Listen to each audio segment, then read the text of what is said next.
how I do. We will not be showing my face. Hope you guys are doing well. I just finished eating.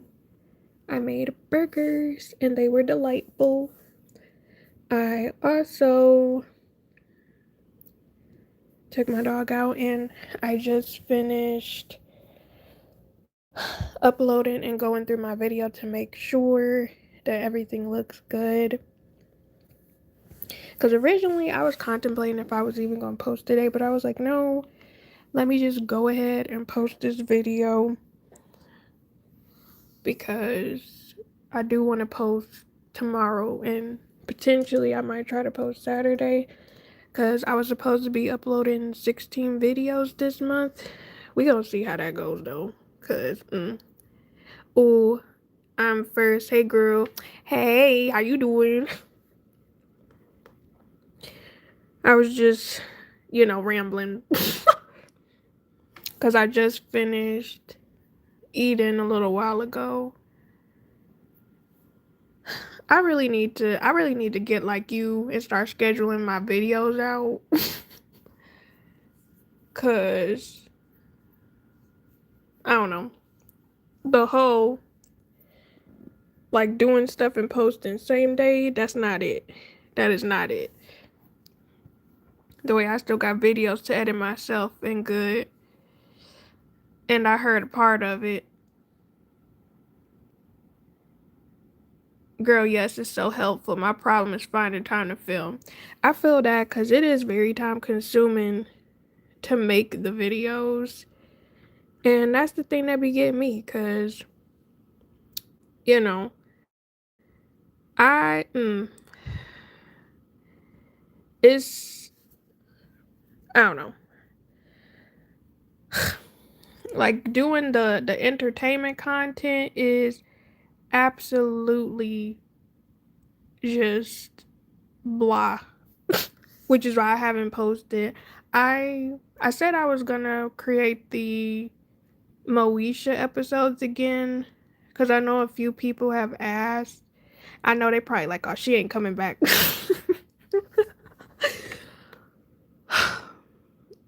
I just don't be wanting to edit. I don't even feel like recording, to be honest, sometimes. I can only do that with the TV show reviews. Yeah, because the TV show reviews, they're way easier to do versus the movies. It's just so much information you have to target and talk about. They like, she gone. Probably. They probably do think that. And I sometimes I feel bad because I did leave like a whole audience hanging. I'll be back, I guess, eventually. Hey, Cajun, how are you? Because, let me drop this right here. Oh, wait, oh, okay. Was that, oh, is that a bot he has set up? I was about to say thanks, Mark, because I saw that he posted in his Discord. That's pretty cool. But hey y'all, I'm Jasmine. I see y'all in here lurking. How y'all doing? Oh, not some of them left. They said we can't see your face. We out of your. But anyways, how are y'all doing though? Because I'm doing all right. The weather has been weathering. It is currently, well, it say it's supposed to rain, which I'm hoping my dog will be chill because he get the trembling and doing the most when it rains. He just be shivering and shaking because he got PTSD from rain, I believe. I assume that he associates rain with the thunder, and then the thunder he associates with fireworks. Poor thing. My head hurts a little. Was trying to get a pigeon out the pool. Not the pigeon wading in the water. Like, that's crazy. See, you better than me because I that would have just been that pigeon pool at that point. I would have been like, well, I guess this how it is. Like we got to get a whole new pool because I guess that's the pigeon pool now.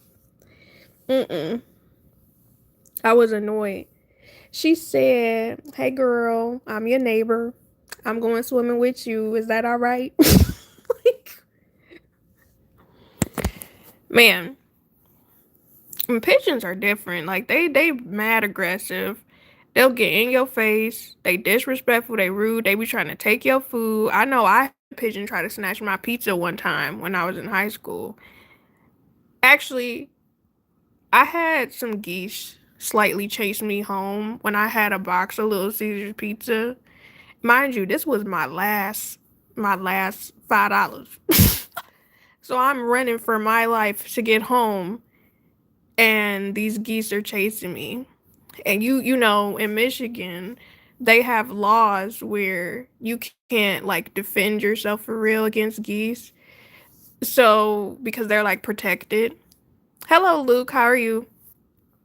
So I was just hoping I could just get home in time and just get inside because I was not about to drop that pizza box. Like that was my snack, my after school snack. I was not about to drop it. That was about to be my snack and my dinner. Hmm. And that's the thing when it comes to animals in the outside world. I don't mind them as long as they mind their business. You know what I'm saying? Like, just don't mess with my food and we cool. Don't be trying to attack me and we cool. Hey Ariana girl, how you doing? I don't even swim anymore when I get in the pool. I just want to chill. Bro, listen. And you know, I've never been able to swim. And it's crazy because I took a swim course. I took two swim courses when I was in second grade. My second grade teacher, I was a teacher's pet in second grade, right?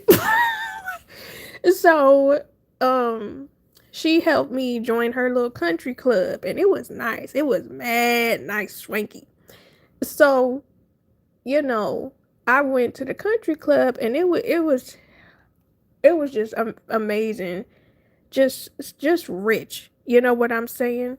So I proceed to take this course. The first course I passed because basically all you had to do was just get in the water, float a little bit. That's it.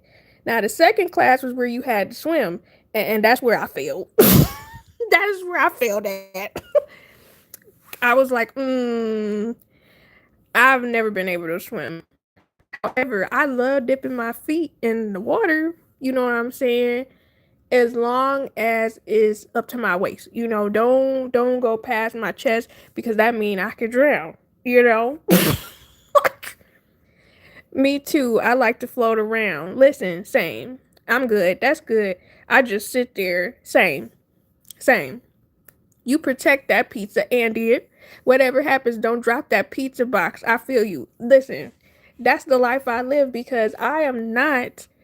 If I spent money on some food, you best believe that food will stay in my possession. I will be just tussling with a pigeon. Now, if it put its feathers or its beak or it's like if it's this little nasty feet on it, then it's yours. You know what I'm saying? But don't no. They could try me if they want to. When I'm hungry, ooh, don't mess with me. Don't mess with me. Like, Grandma said it's time to leave right now. Probably for the best, Ryan. Probably for the best. This is an adult live stream, so I'm sorry, hun. Find yourself some youth on the YouTube, okay? I can only swim good enough for me. You said I ain't saving nobody. Nah, but see, that's why I need a floaty. Cause I've been invited to like do stuff on boats a few times since I've been an adult.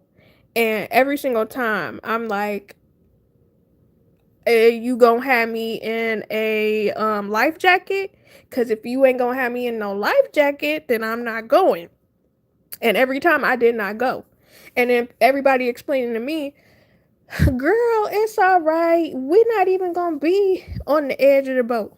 It don't matter. If I know that there's a chance, you know, that I can topple over in the water, even if it's, and I know I'm being dramatic, even if it's a Titanic mess, listen, listen, I need me a life jacket. I'll be the only person wearing a life jacket on boat. I don't care. I'm being safe, okay? Girl, you need to learn to swim. It only benefits you just saying no offense. No, you right, Luke. You right. I was actually talking with my mom because we were talking about potentially taking some swim lessons. And I think I should. I do. I completely agree with you, Luke.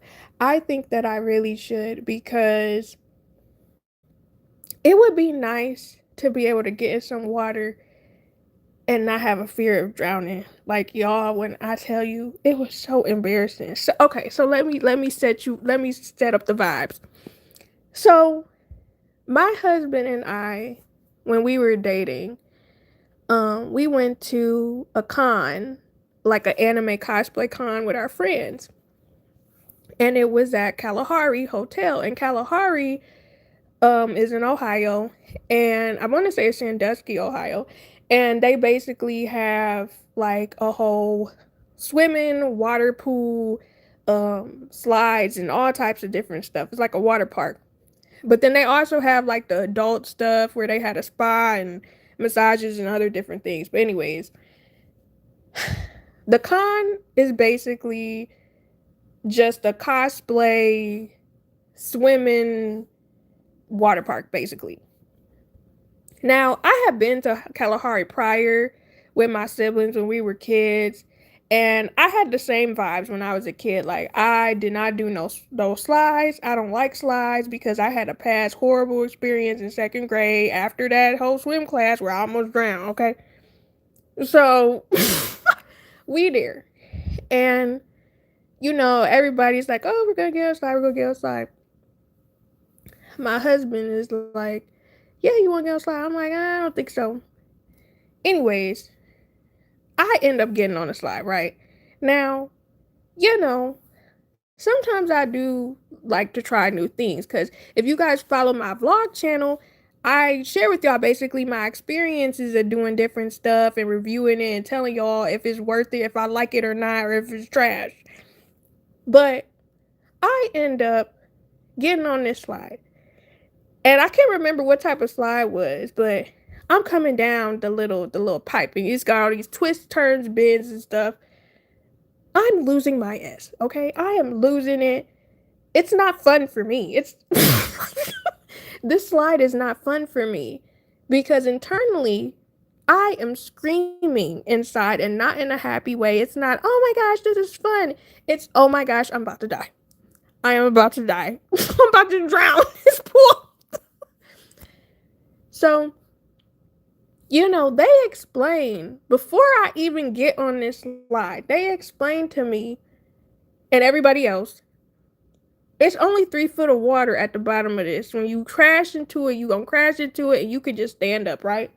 I heard what they said. I definitely heard what they said. But that don't matter when the fear sets in and the fear takes over. So, I'm sliding down this slide, tense, gripping myself for dear life. Let's just be honest, because ain't nothing for me to hold on. Like, I'm just gripping for dear life. I see the end of the slide tunnel. I'm like, oh my gosh, here we go. I've made it to the end. Finally, I'm about to get off this.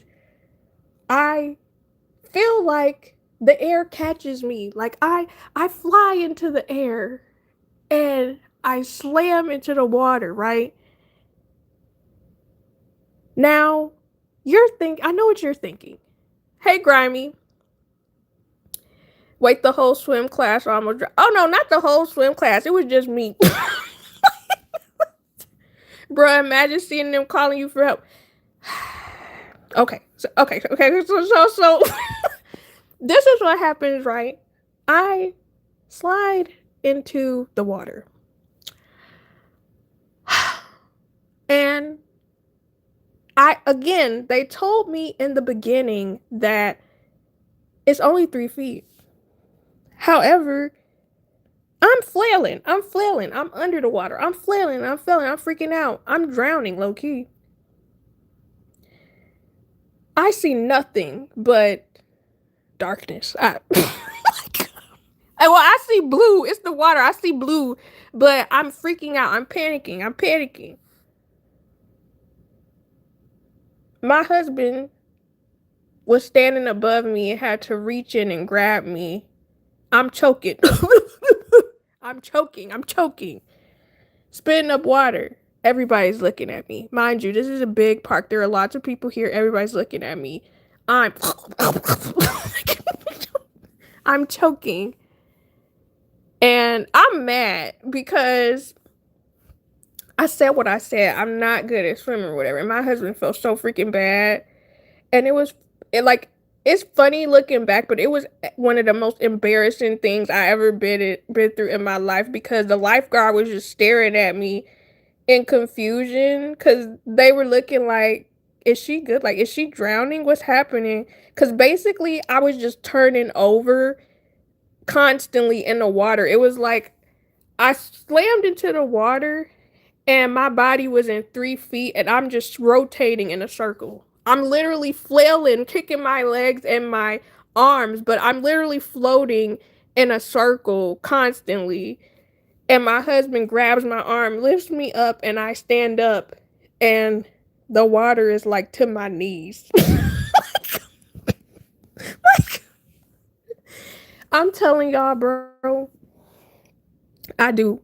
I do need to take some swimming lessons because I swear when fear takes over, I just lose it. I literally just lose it where I'm just like, this is how I die. In the water park. When I could have been in our room watching Harry Potter. Because I don't know what it is, but Harry Potter all for some reason, whenever we go stay at a hotel, Harry Potter is always on. Like always.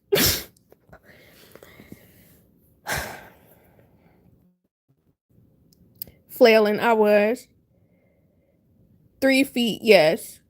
I can't swim either. I swim like a rock. Oh, you sink straight to the bottom. I was like, nah, sorry, I can't help you. I'm a blind person. Show some respect. Bruh, please.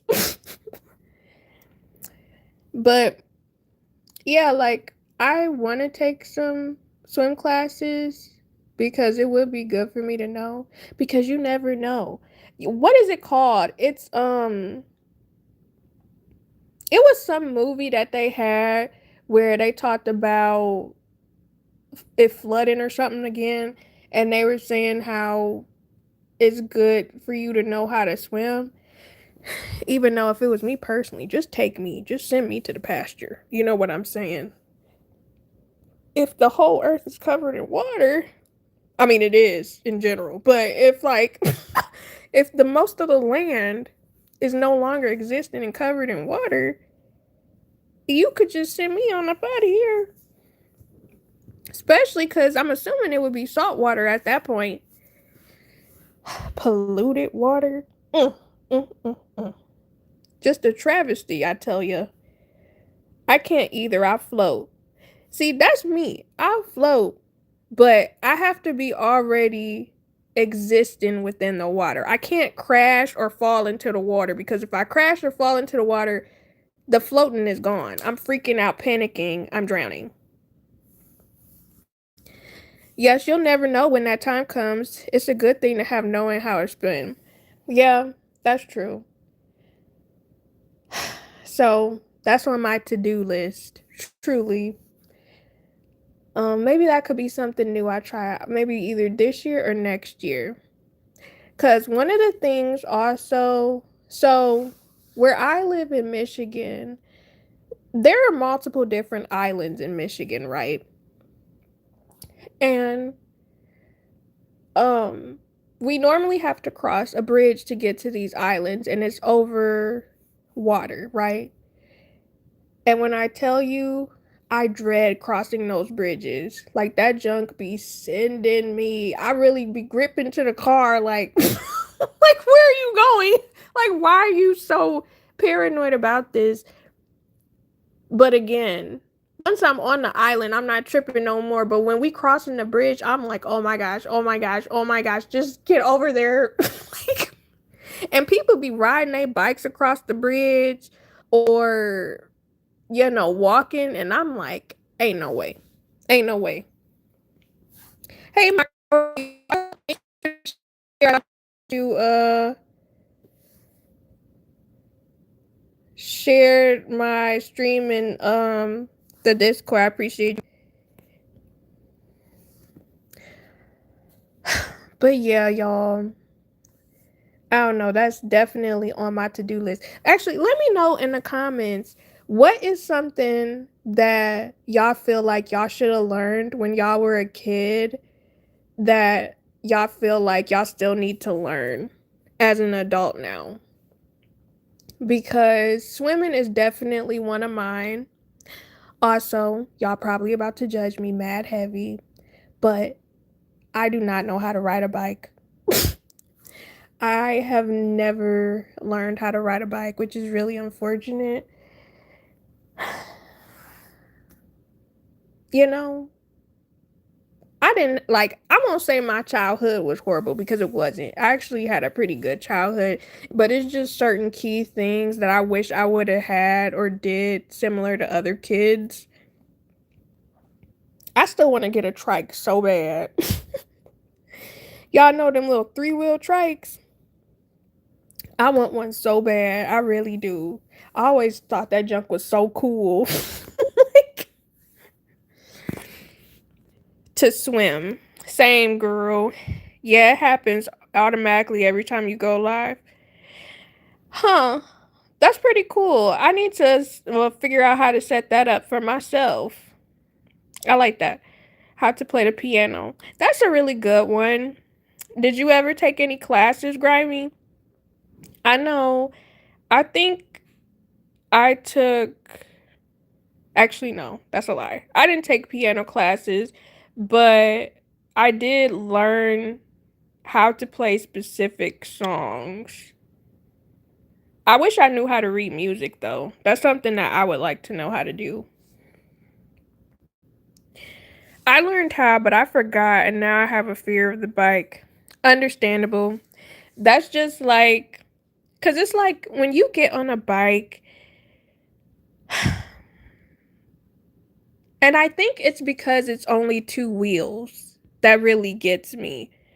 I'm just like, because my mind cannot comprehend it, I'm just like, how is my body balancing on these two slim wheels?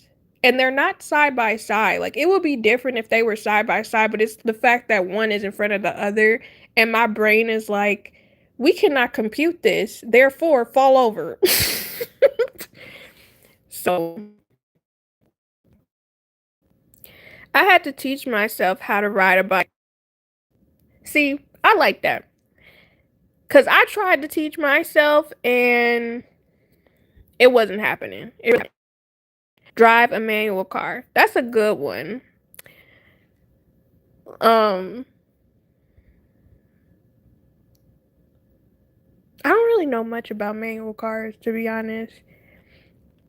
Also, how to speak Spanish fluently. Oh, yes, I want to learn Spanish too still. Yeah, I think learning Spanish would be a really good one. I took Spanish when I was a kid, but I took like, actually no, I didn't take Spanish. I took French when I was in 4th grade, and I took French for 2 years in high school, but I did skip that second year, so I only learned the first level of French. I know how to drive a manual. Okay, I see you.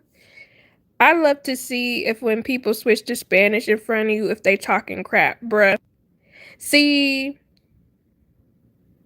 well, I don't know, you know, because I'm thinking, I guess that makes sense for where y'all live, because y'all live in California, so it's more Spanish people out there. For me, I'm like, what is in the area? Like, what other language is spoken more out here? I feel like in Michigan, I don't know, potentially Arabic, probably. I would love to learn Arabic actually, but I don't know. I feel like that would take a lot of effort on my part to learn it. It's like you are the car with the manual. Okay, okay. I want to learn how to play a bass guitar. See, I would love to learn how to play the guitar, but I don't have the dexterity for it. I always thought playing the guitar was so freaking cool. Like, man, I'm telling y'all, if I could ever have, like, well, actually, it's a lot of skills I would like to have, but if I could learn how to shred on a freaking electric guitar, you wouldn't be able to tell me anything. I would have little performances on here on YouTube or something.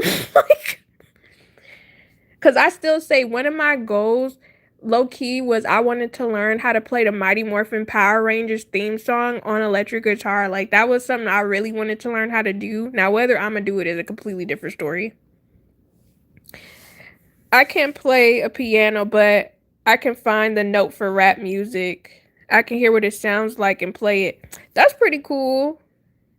I wish I could hear music and but I can barely listen to song lyrics and remember it.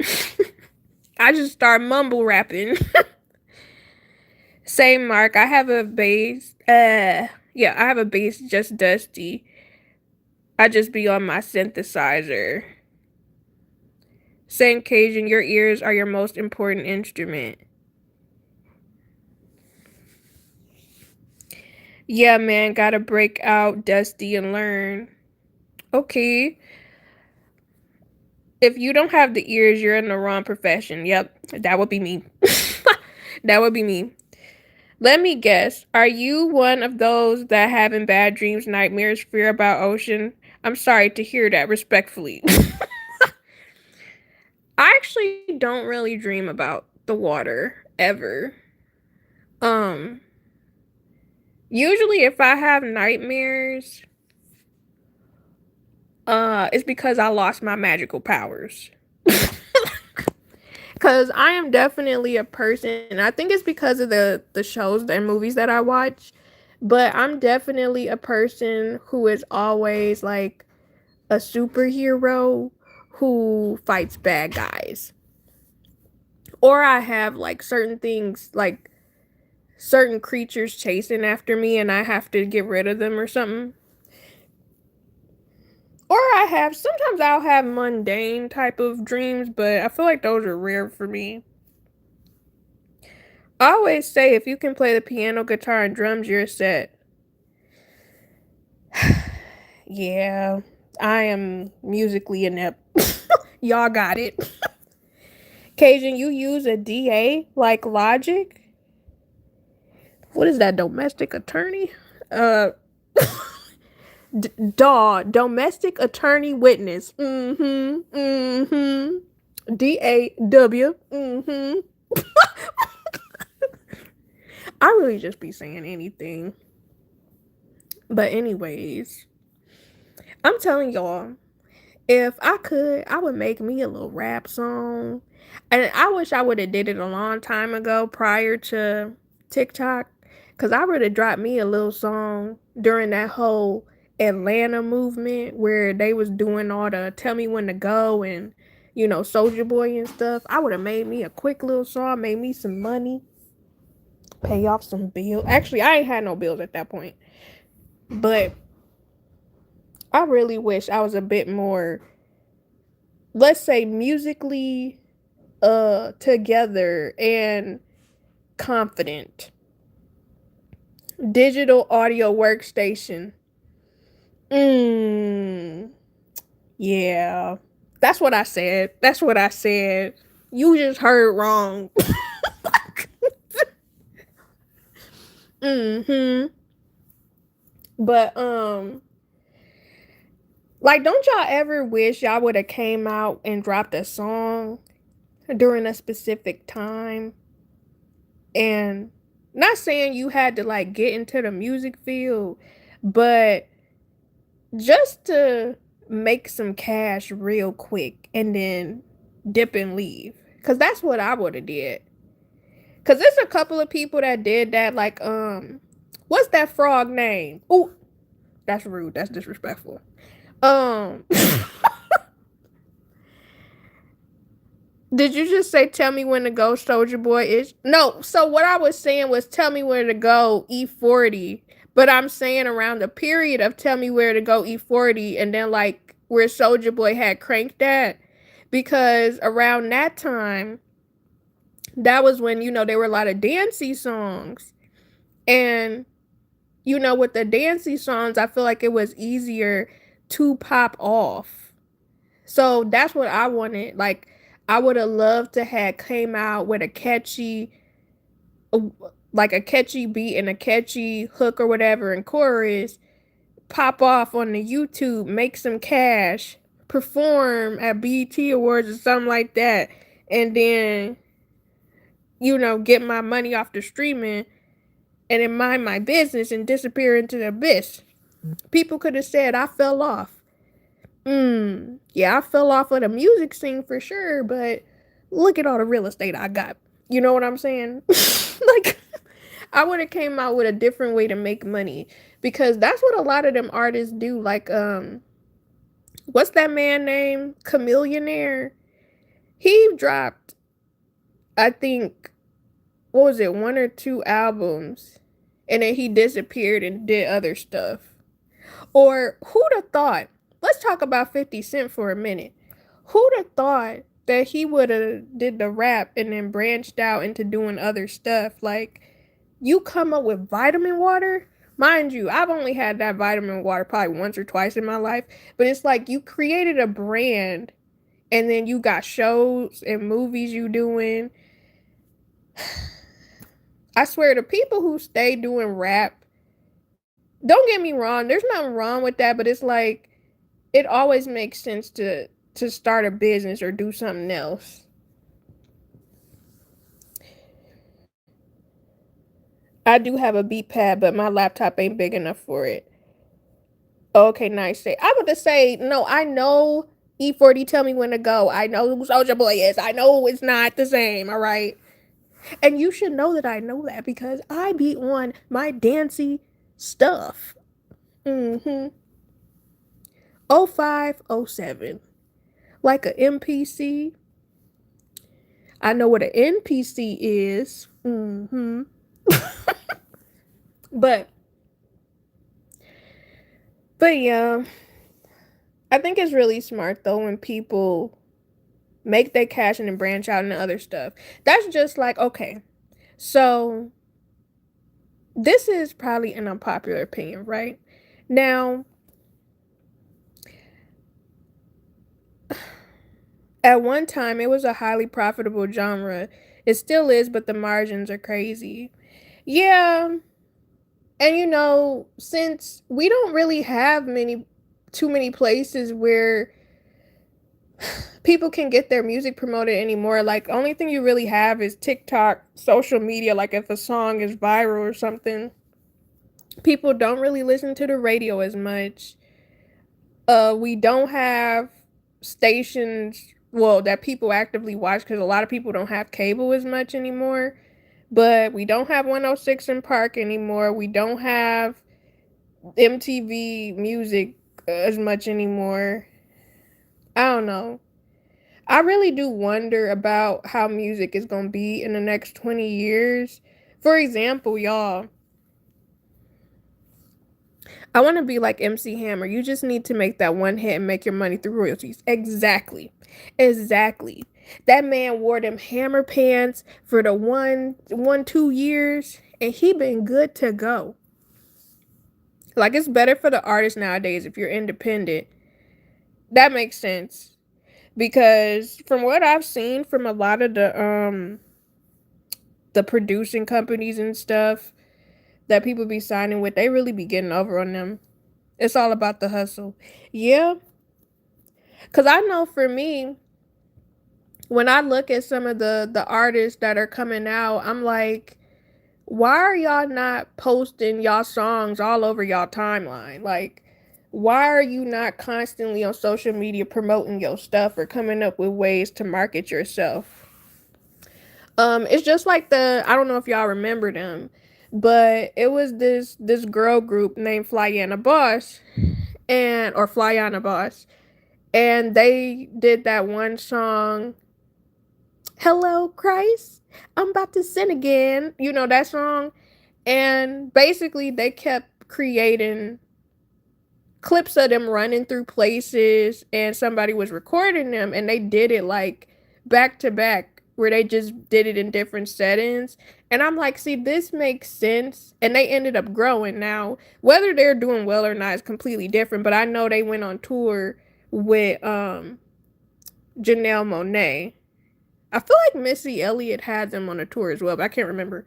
But I'm like, you definitely have to promote your music or find some way to promote it, because man, that's even like, it's been some like artists who have came out with songs, but because they weren't consistently coming out with songs, they kind of fell to the wayside. For example, I want to say Eminem came out with an album and Big Sean came out with one, but the time they came out with their albums was around all that chaos that was going on with Drake and Kendrick. So because of that, like, their content basically got overshadowed or whatever. And I'm just like,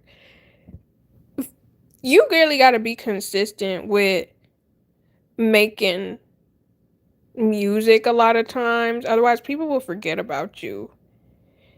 Unless you're somebody like that's really, like, people really want to hear from. For example, Rihanna. If Rihanna drops something, obviously people gonna be all over her. But you know, I would be surprised if she actually drops anything. To be honest,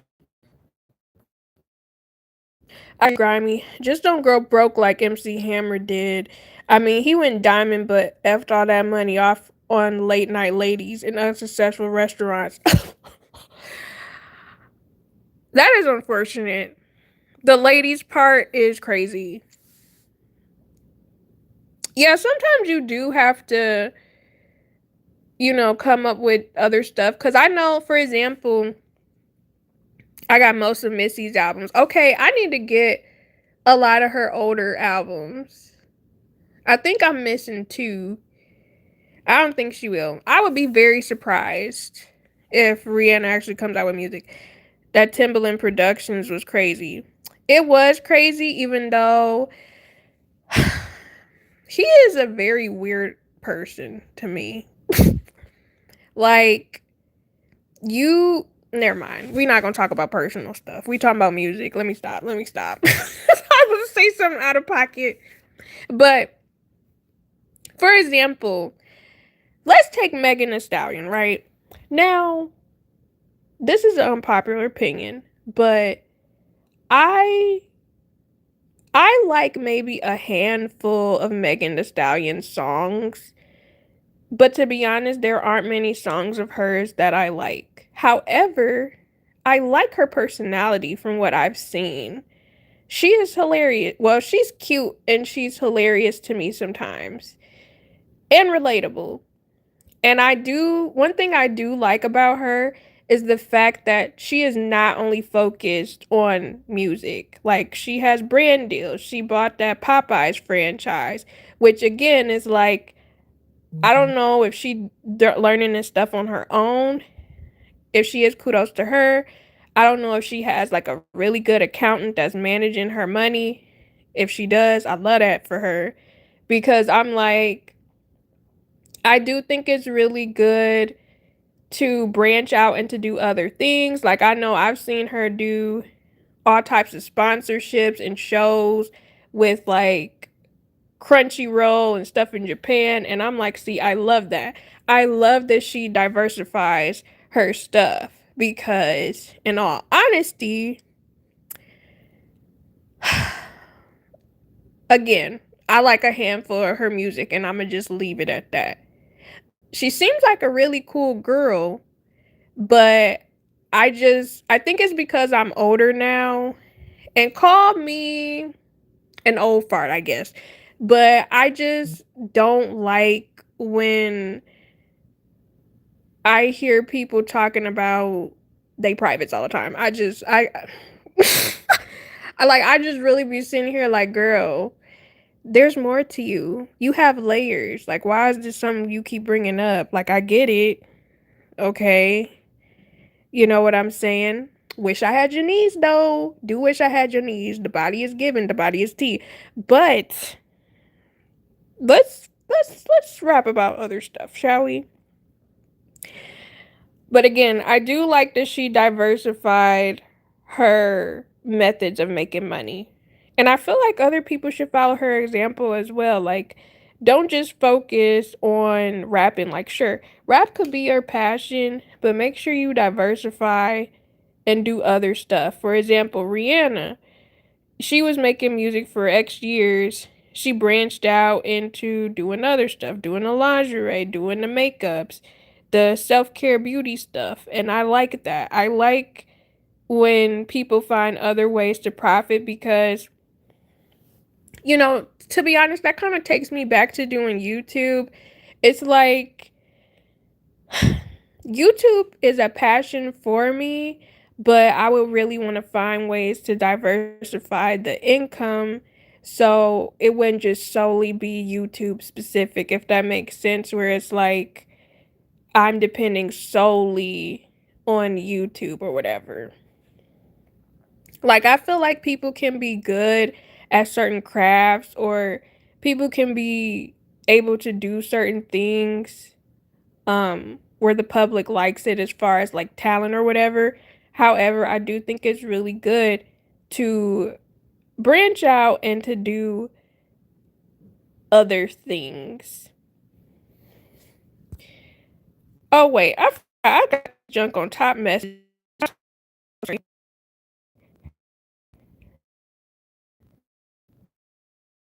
I just like her, but please. I'm sorry, does she though? Does she what? Now, grimy. I find it really hard to believe that she has layers and all she does is sexualize herself. So, again, it just really depends on what you're seeing on your timeline because I see a mixture of parts of her. So it's like I don't just see the provocativeness. I see the, oh, she's kind of funny. Oh, she's cute. Oh, she's in the anime. Oh, she talks about these things. Again, it just depends on what show is showed on your timeline. Because if you're only engaging with the sexy stuff, then that's the main stuff you gonna see from her, to be honest. And I know people will blame it and be like, oh well, she only puts this stuff out there, and it's like, well, what do you interact with that's hers? If you only interacted with the sexy stuff, that's probably all you're gonna see from her. um that's what turns me off to new that's what turns me off to music of the new I can't speak. That's what turns me off to most of the new music. Give me more. I like storytellers like DMX or Project Pat. I like Project Pat. Um yeah, like it's really, music isn't the same. People just, it really just gives people money hungry. They only talk about one type of thing, which, well, there are a few different topics. It's always physical intimacy, flexing, and somebody being an op. Like, literally, it's nothing else. And it's like, please do tell more stories. Please do expand more and do other stuff. Or it's the dancey music.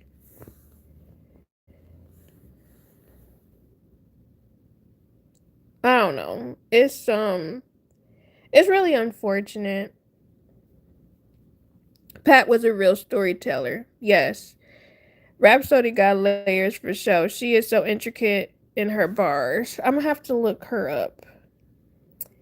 But I don't know. I just think a lot of music is very much one dimensional and they don't really talk about much. It's very repetitive. The only difference is whether if something is catchy, chorus wise or beat wise. And it's funny, the older I get, the more I do pay attention to lyrics much more, where I just be I just be sitting there listening to some stuff like, what are they even saying right now? Why are we hearing about your coochie all the time, babe? It if your coochie, ooh, I was gonna say something out of pocket. I'll keep that to myself. I will keep that to myself. Um, that's why I listen to underground artists. Yeah, like I really like when YouTube recommends me more indie artists. Cause some of them be having some fire music. It's just they not pushed out enough. And again, that's mainly because people only go for what's popular at that point. Right. Or maybe somebody Mika like, girl, ain't nobody care about you. Listen, that's my thing. Like, I cannot stand okay. I don't like how a lot of the lady rappers will talk about how somebody want a man. And my thing is, why you worried about her? Why aren't you worried about what your man is doing?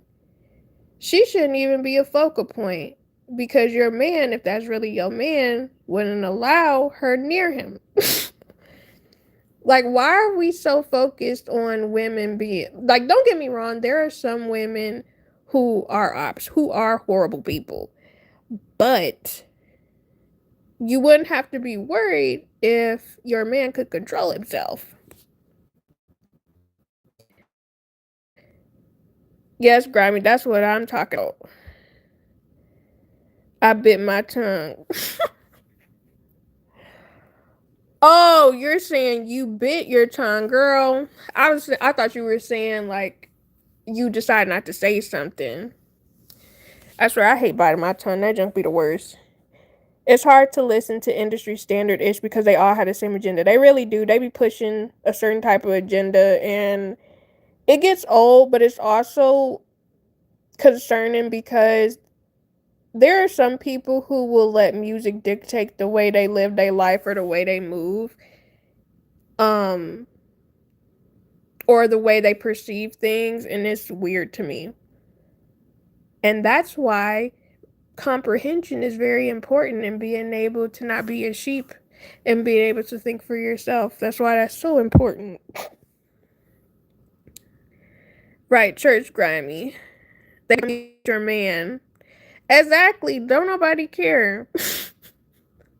First of all, we're in our late 20s, 30s, 40s. Why are you worried about somebody stealing your man? You're grown. You're grown. I don't know. For some reason, that thought process to me was always like a teenager, high school thought process. Why are you pushing 30 talking about this? Why are you worried about this, babe? If you really got to be concerned about this, maybe you should break up with that man. Maybe he should be in the streets.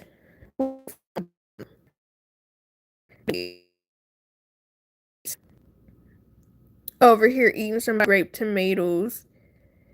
Oh, eating some grape tomatoes. Okay, I see you. I need a little ranch with mine. The Lil Nas X agenda is one. No offense to Lil Nas X.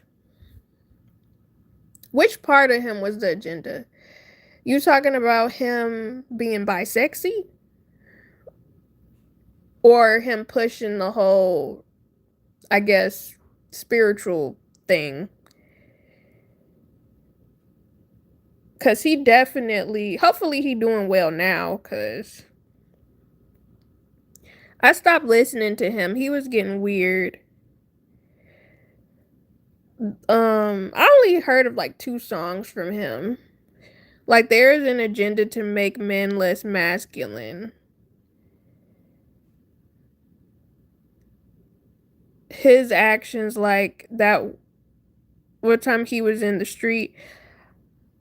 I think he was having a mental crash at that point.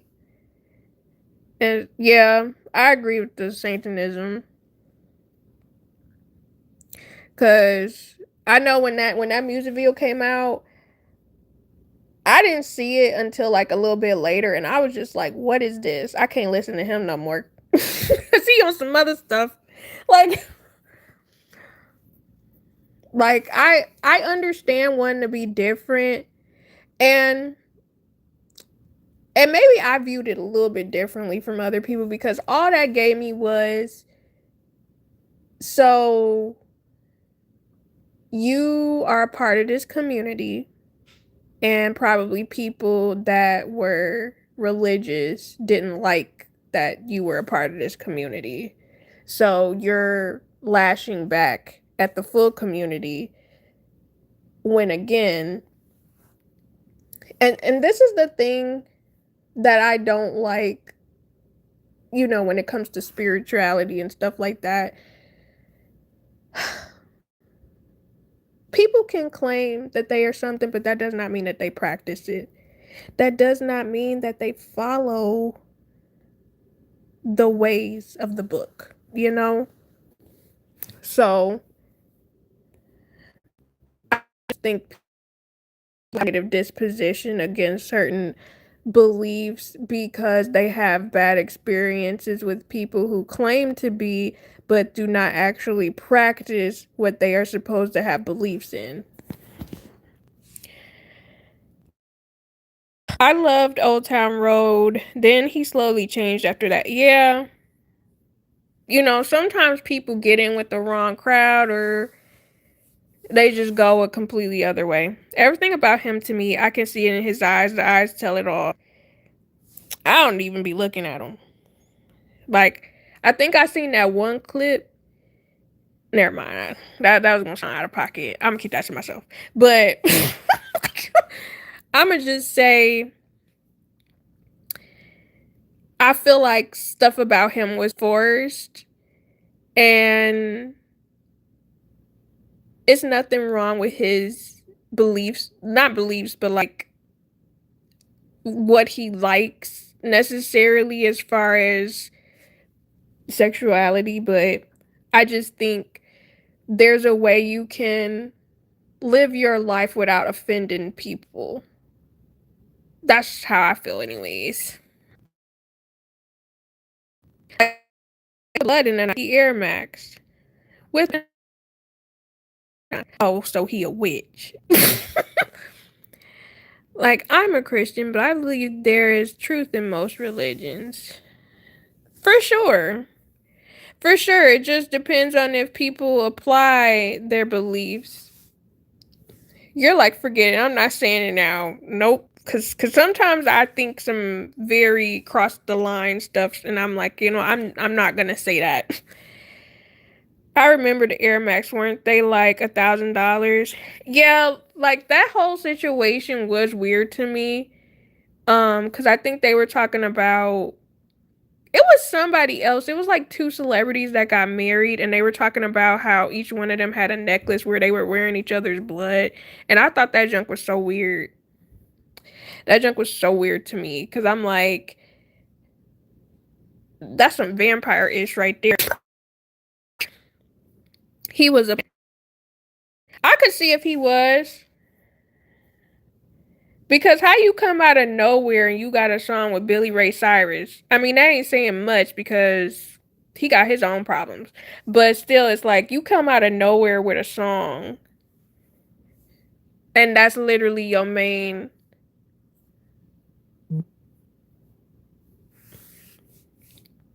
I paid $200. You got them? Sold them on eBay for 2,100. Okay, I see you. That's what's up. Okay, not mad at you. Gotcha. Please. Grimy, you play all day. But yeah, there are some people who are in the industry and they promote certain stuff. And, this is why it's like, if you have kids, you do gotta be careful and make sure you pay attention to what they listen to. That's why I could not stand.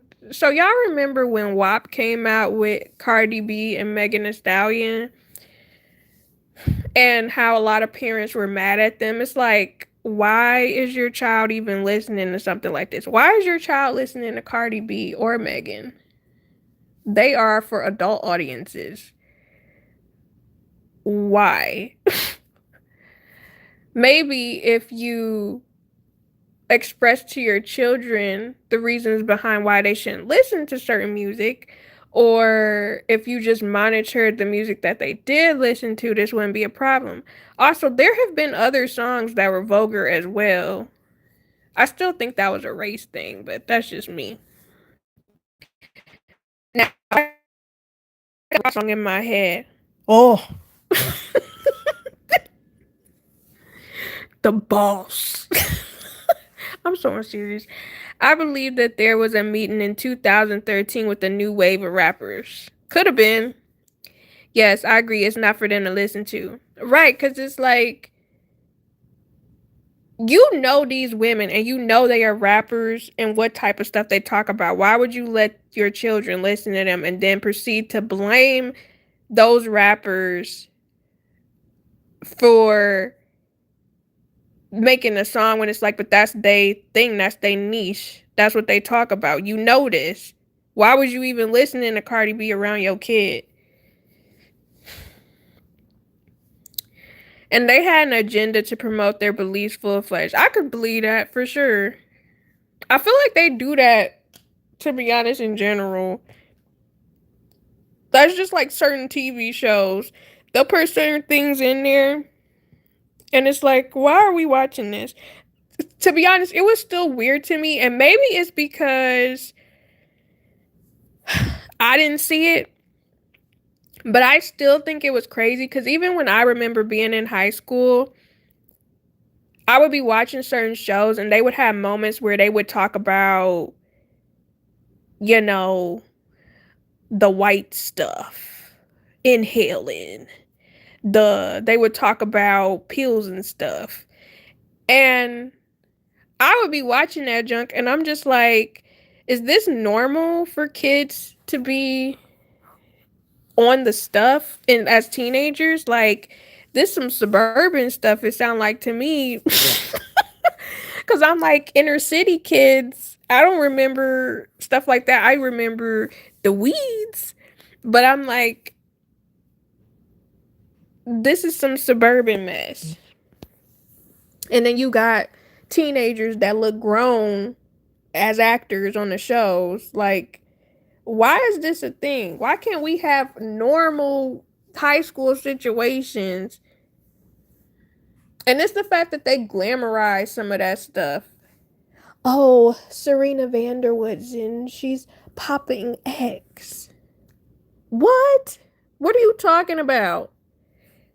At least when we have Moesha and stuff, they dramatize it enough to make you understand, like, oh, this guy roofied her and, this was wrong and this is bad and she had to go to the hospital. Like, I swear, when you transition from the 90s shows to, like, the, um, the shows in the 2000s and then beyond, it was completely different, where the way that they talked about stuff was way more glamorized the older we got, versus in the 90s it would be more after school special or more like, oh my gosh, this is a serious situation, you shouldn't be experiencing this, if this happens to you, call for help. And they would have like a hotline at the end of the episode. But then when it came to further on, like in the 2000s, they would be talking about stuff like, ooh, girl, I'm doing this all the time. Give me that X. You know, like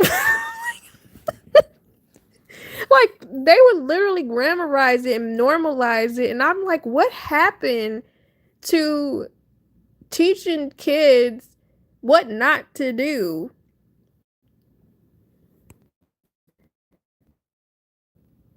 What was that? That was me doing my Rick Ross noise. You know when he be like, oh, you know what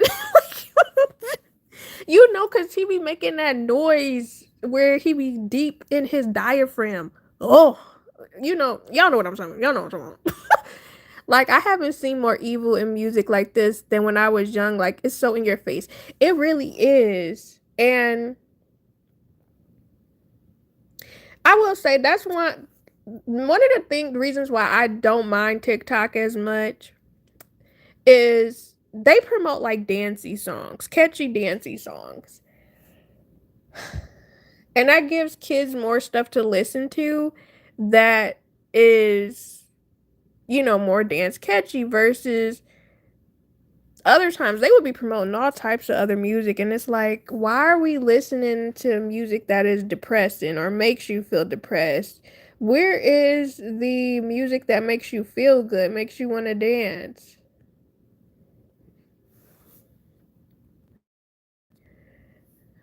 Yes, Poppin' X. Euphoria. Yep. Yeah, I couldn't. I think I watched the first episode of Euphoria and I was like, this ain't it, bro. I'm sorry. This ain't it.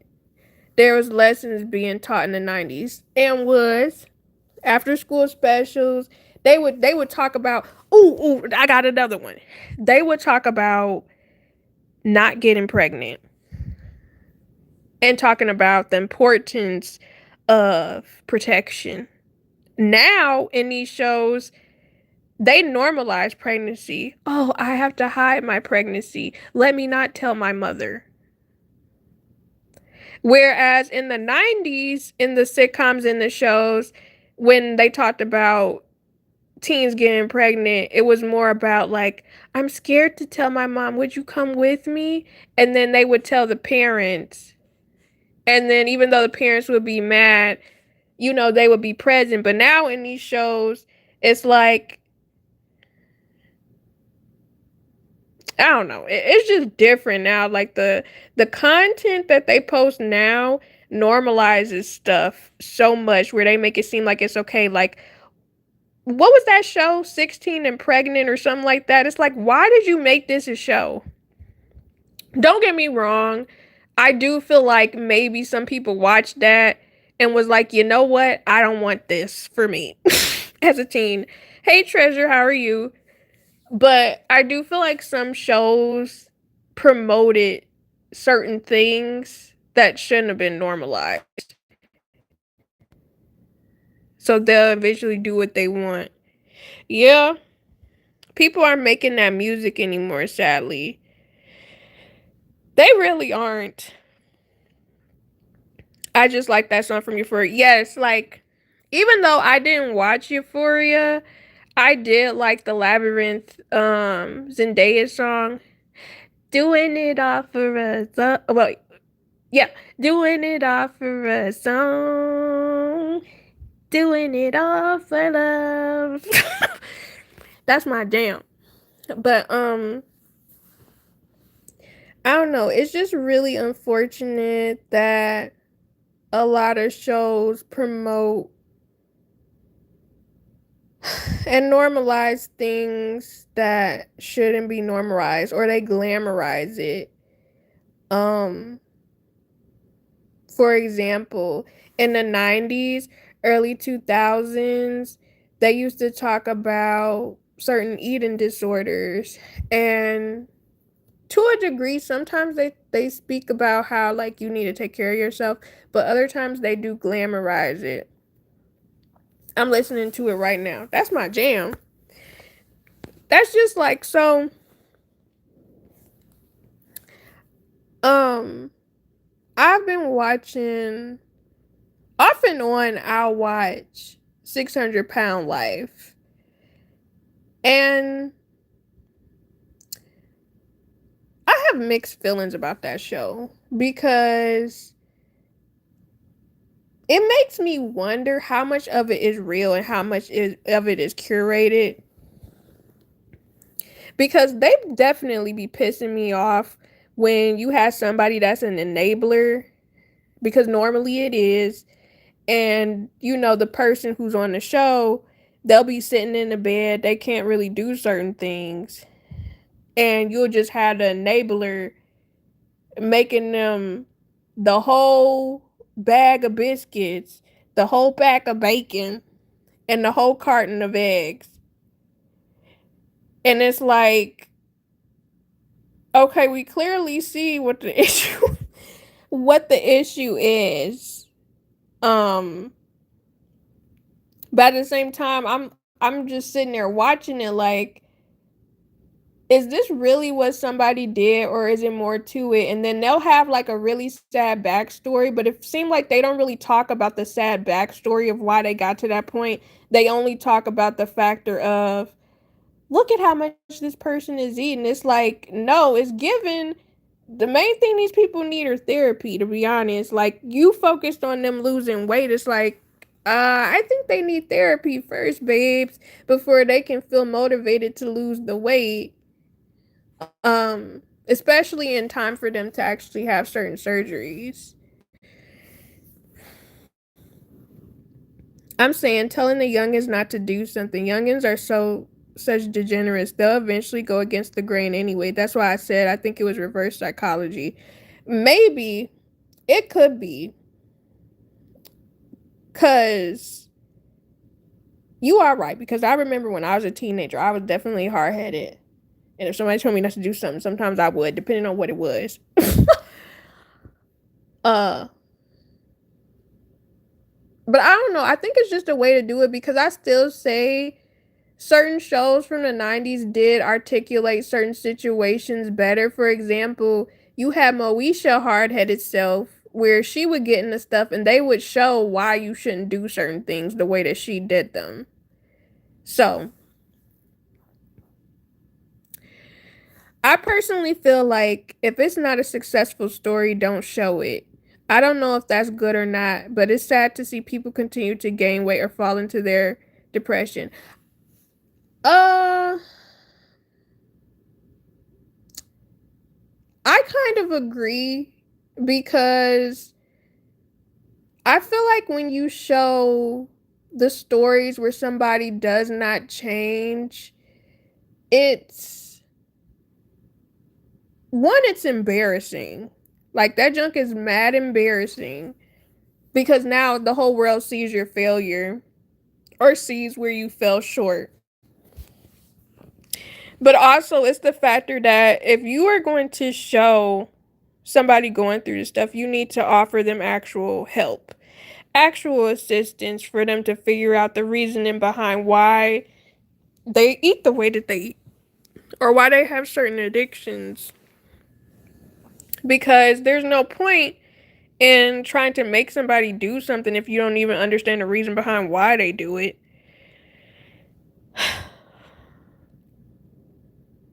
But also, it also puts negativity on them as well, because I know I've watched some episodes, and on the outside looking in, you could see and watch somebody's story unfold, but they only tell you so much within, what, 30 minutes, 20 minutes, or whatever.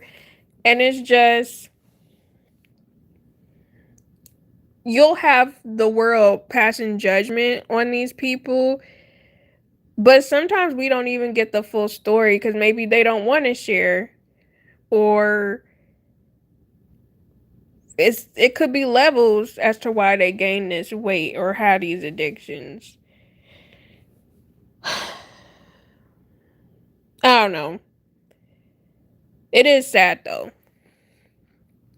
And the 90s was literally the age of the nonconformists, as it was, like, on purpose. Yeah, it was way more freedom, I feel like. You had so many different talk shows that addressed different situations. You had so many sitcoms, so many different actual shows. Where to me, I feel like a lot of the writing was a little bit better back then when it came to, I guess, teen shows or shows that dived into certain aspects.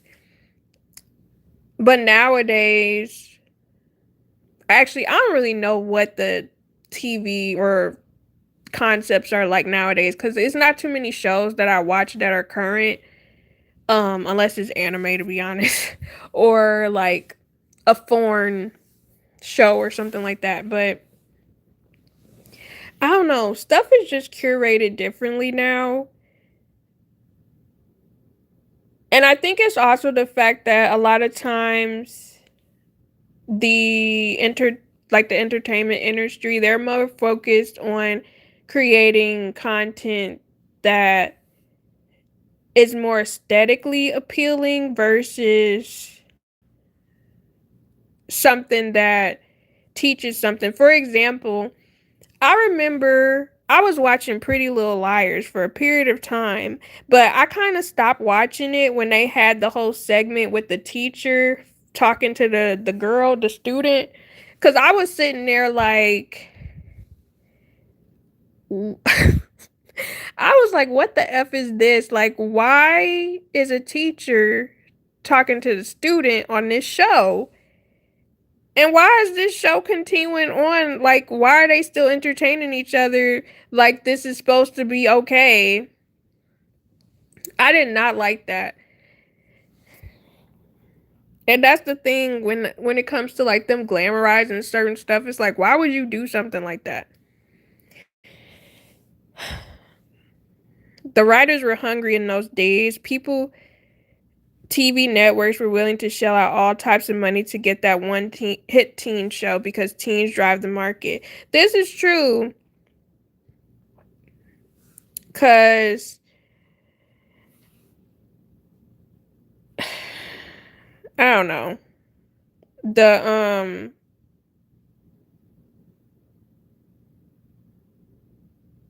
more so I'm trying to think of other shows that were on during time. I think the thing that I didn't like was the social media culture for a lot of that stuff because what ended up happening was one thing that I liked about the 90s was how they would have shows and they would stick to whatever storyline they was going to stick with. But then nowadays when it comes to social media, because it's happened to some shows that I like where they kind of messed up the show because the I guess the audience who was a part of a specific fandom of the show ruined the show. For example, I used to watch Vampire Diaries, so don't judge me. I used to watch Vampire Diaries heavy, and what ruined that show was them focusing on Damon and Elena. And basically the fan base of that relationship getting upset when certain things didn't go the way that they wanted them to because people like Damon more than well, not everybody liked Damon more than Stefan, but a lot of people that were vocal and big mad like Damon more than Stefan. And to be honest, I do feel like sometimes fan bases ruin stuff and they ruin the show. It's just like there's this cartoon that I watched, Legend of Korra, and the some of the fan base shipped the two female characters, which would have made sense if it wasn't other stuff that happened in that show where it was just like, why would this happen in the first place? And I realized that a lot of people be having biases when it comes to shows, and they I'm not gonna say what I was gonna say because that sounds disrespectful. But all I'm gonna say is people like specific characters and they think highly of those specific characters, even when those characters have horrible, awful flaws. And they would rather burn the show to the ground than have a character receive what they should receive in the show, or if it differs from what they want, then they rather the show just end, pretty much. I feel like you have to have a strong mental because, like, for instance, for me, I love Pretty Little Liars. I watch it once a year, but I know right from wrong, and I know what this is TV. But I guess the point is not be, but I guess the point is to not be bad influence. So if that's the case, then there's so many things that need to be cut from television. But also, in order to have good, you have to have bad. Yeah, this is true. Um, because it's like there are a lot of good shows, and there are shows that I watch that are good bad, if that makes sense, where it's like they'll have a good storyline, but then some stuff is messed up that happens in it where it's like, why is this happening? I just don't like when they glamorize certain stuff because sometimes some viewers could see that. For example, in a Pretty Little Liars situation, let's say somebody saw that and then they're a teen and they're watching this and they feel that way about their teacher, or something is going on, could potentially normalize the situation, or they could potentially realize, you know what, this situation is wrong, shouldn't be in this situation, or I don't know, it's just layers where even in Gossip Girl, Serena strung out, you know, the physical intimacy of it all in high school. It's like, I get it because puberty, but at the same time, it's just in the 90s, stuff was just so different. I know the times were different, but they talked more about protection and um the way, like, if you should even be physically intimate with somebody, like, think about how you feel, your emotions. Don't just be hopping into it or equating doing that to someone caring about you or loving you. It was just so many layers. And I'm sure there are some shows that do still have layers, but I feel like they more so glamorize the aesthetics, or they normalize it like, oh, this is okay to participate in this. And it's like, no, help people to understand this is why you don't do that. But even when I think about Moesha too, I feel like the way Frank, the dad, handled things could have rubbed a viewer wrong too and made them feel like, oh, I can't tell my parent stuff because of the way the dad reacted. I couldn't stand him. I wanted to fight him so bad. Like,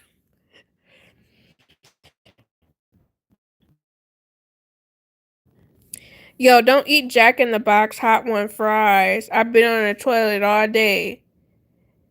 The way we don't have a Jack in the Box where I live. See, I was born in 2000. Girl, make me feel old, why don't you? Like, but I watched some 90s shows. Yeah, some of the 90s shows were really good. Animated series have more layers than live action shows these days. Yes. Like, I will say, I still say, I love me some anime. I don't care what anybody says. I don't care if people think it's childish, because fortunately, they tackle a lot of political or different situations that we deal with in the real world. But I think for me, anime is probably some of the best TV I've seen, if I don't include the Chinese and Korean dramas, because I don't know what they got in the water over there, but when I tell y'all, it's something about the Asians and the way they create content and the way they come up with story concepts. It's completely different from America, bro. Completely different, where I just be sitting here watching some of this stuff and I'm just like, how did y'all think of that? Like, be having me hooked for days. Hooked for days. They can get away with more in animation too. Most definitely. Like certain scenes of drama situations, um, whether it's violent or creating different scenarios, so much more. Why don't you, girl? You a youth. Damn, me too. Youngest no more. No, you are not. I'm still the oldest. Actually, I don't know. Are you the oldest Cajun? I thought it was somebody. Well, I could have sworn I had somebody else in here that was older than you. I wasn't trying to say nothing. But I just think um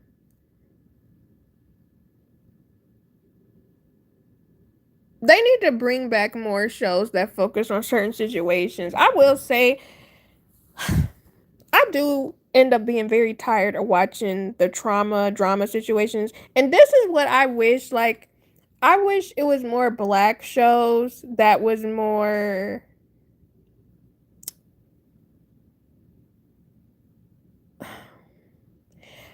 I just don't like stuff where we pushing that dope or like being drunkards like or just doing it. Like I want us to have some sort of context to us. Now don't get me wrong, there are some shows that are black focused that I really enjoy, even though they did talk about some of them topics. Like I did like Harlem with Megan Good.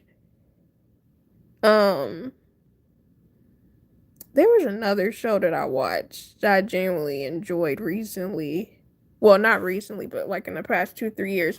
But I just feel like we need more good black shows that don't have us going through trauma. Because that's one of the reasons why I could not get into Snowfall. I couldn't get into Empire either. And it's also one of the reasons why I don't really be caring for a lot of black reality TV. Ugh. I really just don't like situations that make us look bad or dumb or like we have no sense.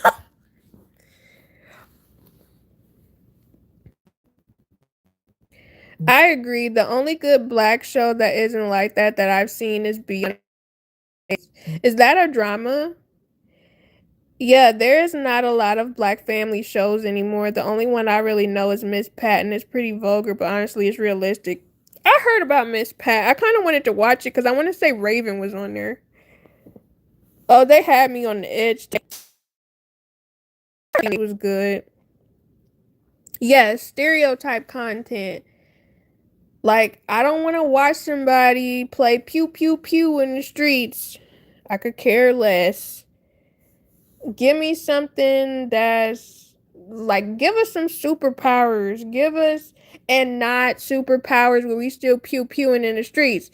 Cause I'm telling, like, I was watching Black Lightning when it was coming on, and even though I like the fact that it was a black superhero and had a black family that was superheroes, I still didn't like certain aspects of it. Oh my gosh, I loved Reverend Run's house. I used to love that. I know they brought back what is her name? The Fabulous Life with Kimora Lee Simmons. They actually brought that back. I also really liked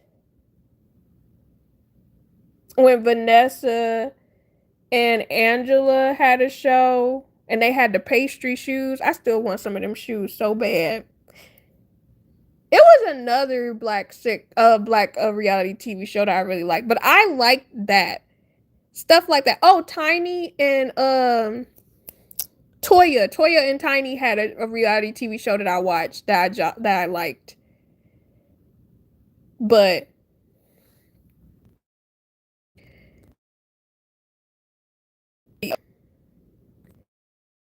was heartbreaking, but it definitely teaches a valuable lesson. Greed will imprison us all.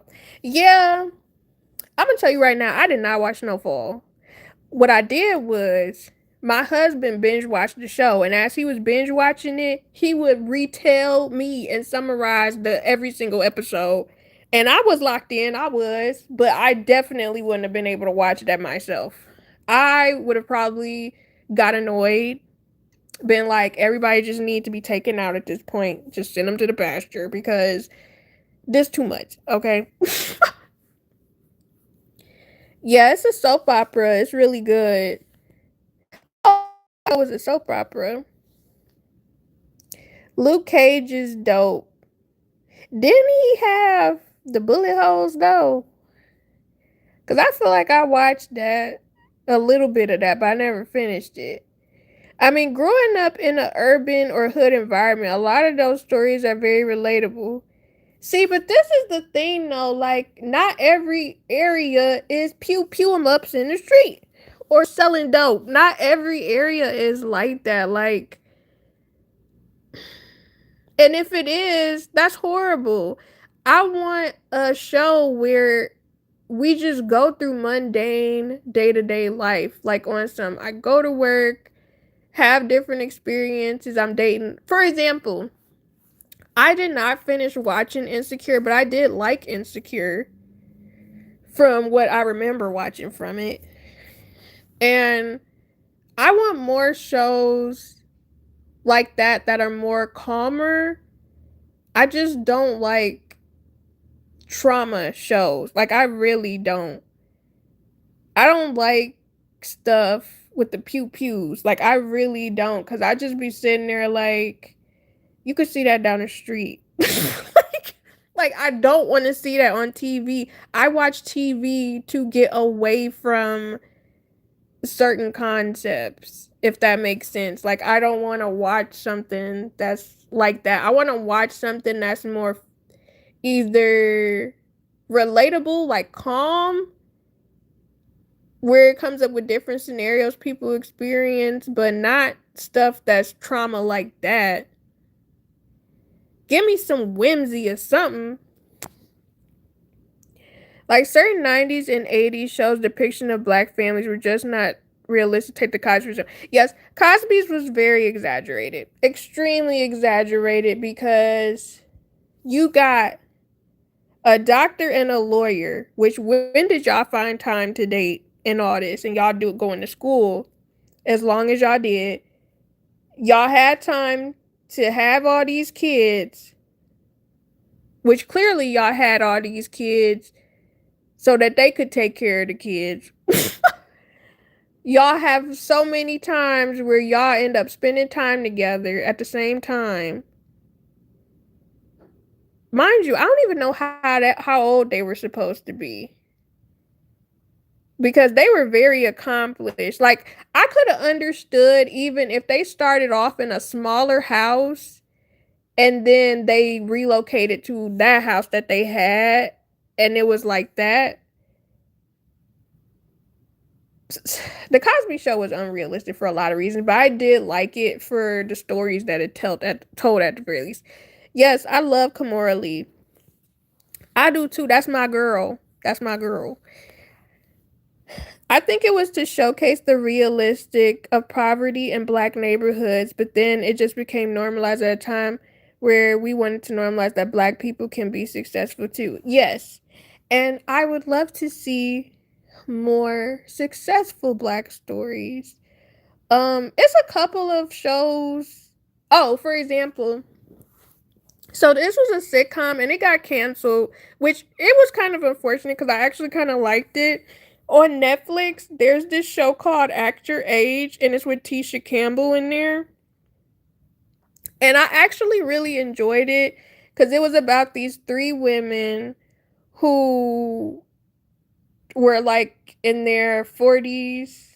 I think they were in their 40s, like late or about to be late 40s, and they were all going through different transitional periods in their life.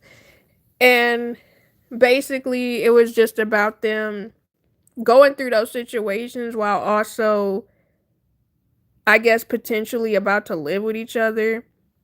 But I actually genuinely like that show, but it only had one season. I think it's because Netflix didn't really promote it, but I enjoyed it. Luke Cage and Black Lightning had their ups and downs, but they could have gave us more. They really could have. I don't know so much about Luke Cage, but Black Lightning, I was like, they could have did way more. I still want a Static Shock show. I still want one. I don't care. I don't care. I still want a Static Shock live action, which was why I was really surprised when they came out with the Black Lightning. I'm like, first off, who the hell is Black Lightning? And second off, why didn't y'all just do Static Shock? They bout similar. Like, I love Insecure. Insecure was a good show from what I remember from watching it. Okay, he bulletproof. Okay. Honestly, I think America promotes this image that we can't be successful without doing undercut moves, which is kind of true in America. Not saying it's impossible, but it's very, very hard, like any race or nationality. But the pressure out here seems to be 10 times harder. To be honest, most of those movies are in America. A lot of other countries tell a different side of being black. Yeah, this is true. And it's just really unfortunate the way that we are perceived. Because some people would think, like, oh, like, we've seen this show. This is how you are. Like, I can't tell y'all, bro. The few times I've been out of town and I've told someone, like, yeah, I'm from Detroit. Is it violent up there? Is it dangerous? It must be dangerous in Detroit. You don't even act like you're from Detroit. How does that? What? What are you talking about? Like, it's dangerous anywhere. Mind you, when people be saying stuff like that, I just be looking at them sideways like, not all of Detroit is bad. Like, there's just certain parts you don't go to. And honestly, when stuff happens, again, it's more so about you being disrespectful or saying or doing moving weird. Don't get me wrong, sometimes stuff can be random where you just at the wrong place, wrong time, but a lot of times it's just really about respect. Because I really just be sitting here when people be saying stuff and I just be side-eyeing them like, so you believe your stereotype, huh? I seen 8 Mile. Don't piss me off. Get the hell out of my face. Do not piss me off. I swear, that's like one of the first things people would say. I seen the movie 8 Mile with Eminem. Or if I tell somebody I'm from Detroit, I love Eminem. Instantly I get annoyed because I'm like, okay, okay. I'm happy for you. Like, I don't know. You want a cookie? Like, I don't know what to tell you.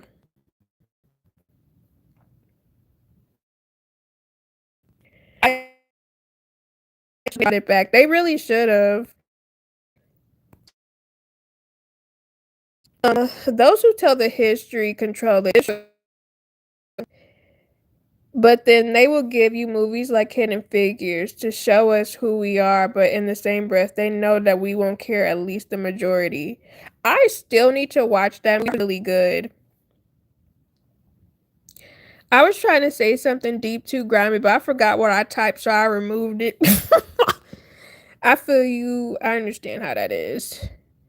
Oh, she from the D. Now, Treasure. Please. 8 Mile. B Rabbit. Who is B Rabbit? Like, what are you supposed to do with that information? That's what I be saying. Like, I think it's people trying to relate or connect because they're like, oh, I've seen 8 Mile. Like, and I'm just like, okay.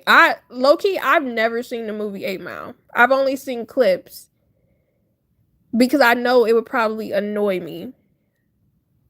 And I think it's funny that people talk about 8 Mile because 8 Mile does go through Detroit, but it goes through random other suburbs. So it's like he should have definitely named that movie something else. But a character from the 8 Mile movie. Yeah, I've never seen that movie in my life. And people always bring it up and I'm just like, okay, you've seen 8 Mile. That's great. That's great. I'm happy for you. I'm happy for you. Cajun, remember your thought. B Rabbit was who Eminem played. His name was B Rabbit. Throw the whole movie out. Throw the whole movie out. Because I know it'll piss me off some type of way.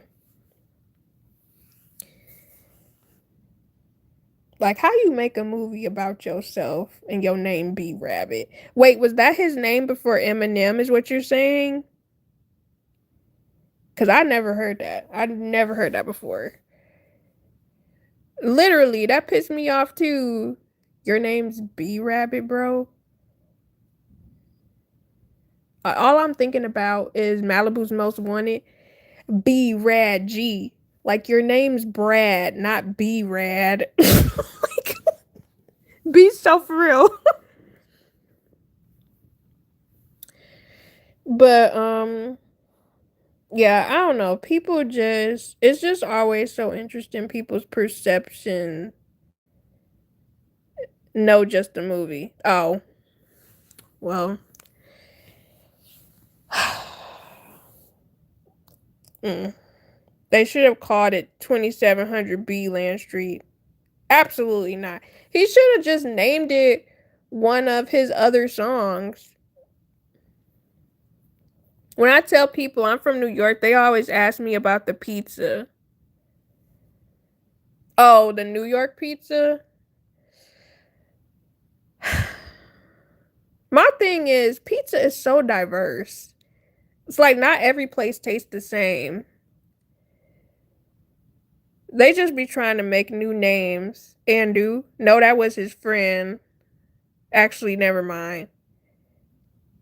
I'm telling you, y'all just made me not want to see the movie even more. Like, his name was Jimmy, but his nickname was B Rabbit.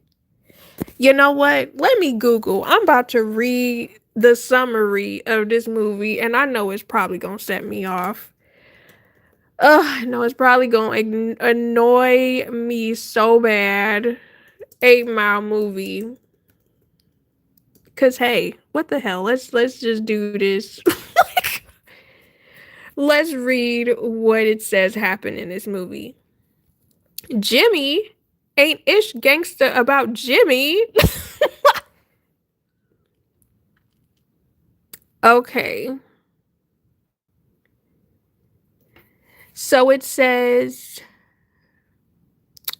containing autobiographical elements from Eminem's life. Oh, so it's not really about Eminem. It's basically like him retelling a completely different story that isn't necessarily about him. I mean, there's a lot of mobsters named Jimmy. Yes, but they are Italian. It says containing elements from Eminem's life, the film follows Detroit rapper Jimmy Smith Jr., also known as B Rabbit. Oh, just insane. As he attempts to launch a career in hip hop, a music genre dominated by African Americans. I do not like the way they typed that. I do not like the way they typed that.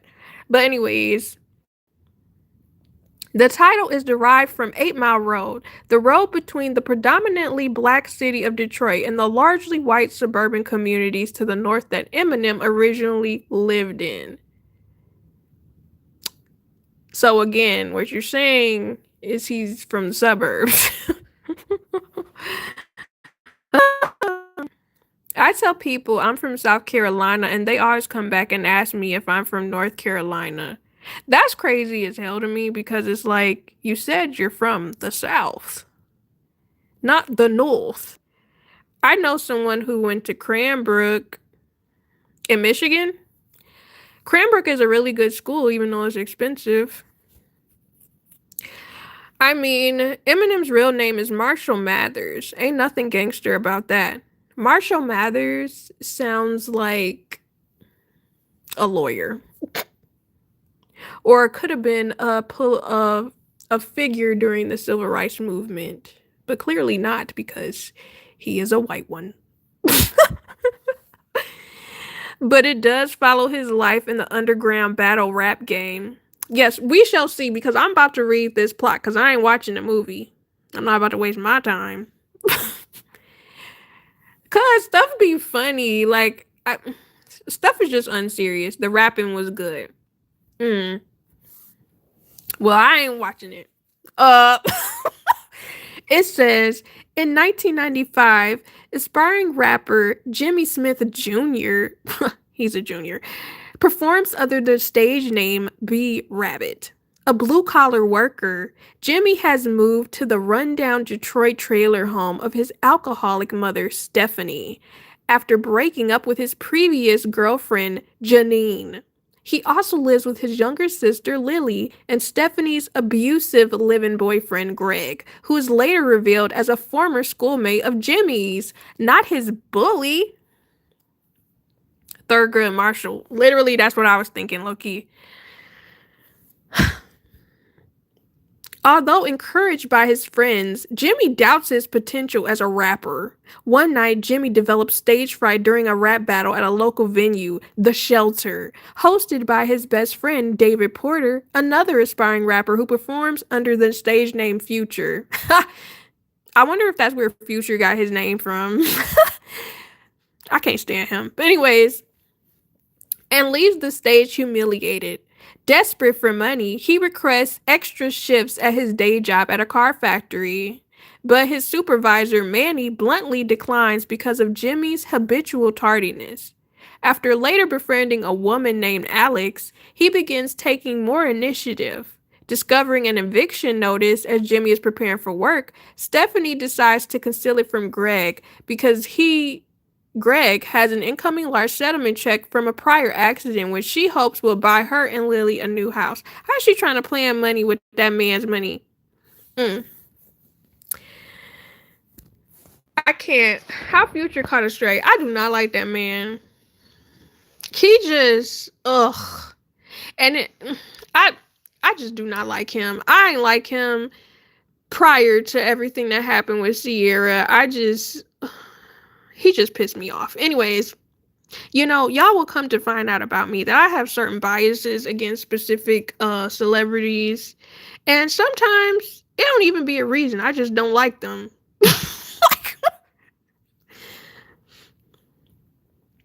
My grandma's from France. My middle name is Lance. I'm happy for you.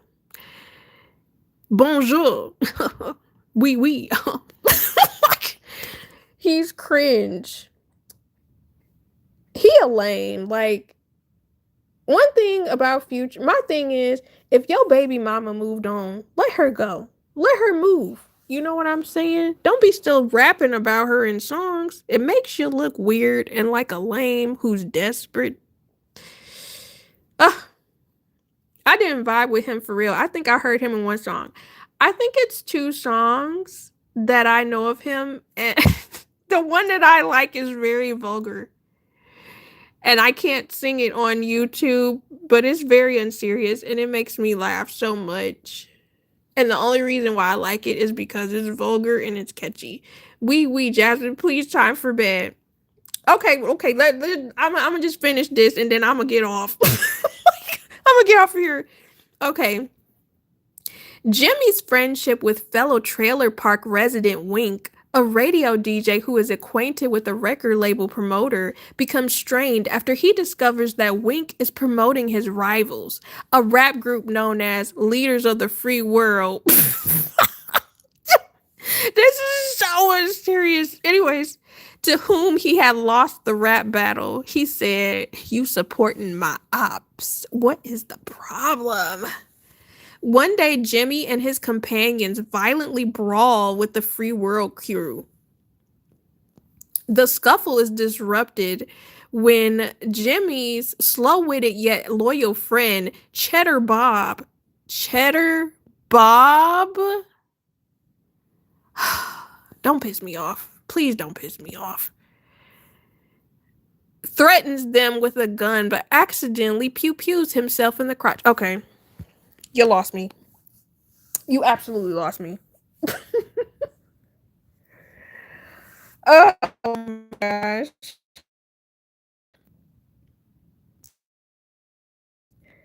DS2 though. Same here. Don't like the dude who plays Cyclops. Just like, I mean, in X-Men, because I like Cyclops because he was in Enchanted, the Disney movie Enchanted. He was the prince. Treasure saying time for bed. I've been in here, just been dealing with this migraine. Oh, I hope you feel better. Rip Brittany Murphy. I love Brittany Murphy. That was my girl, Papa Dot. Um, Papa Dot is now Falcon and Captain America. Oh, he is? I didn't know that. During a lunch break at work, one of Jimmy's coworkers performs a freestyle rap insulting his coworker Paul due to his insinuated homosexuality along with some other coworkers. Jimmy defends Paul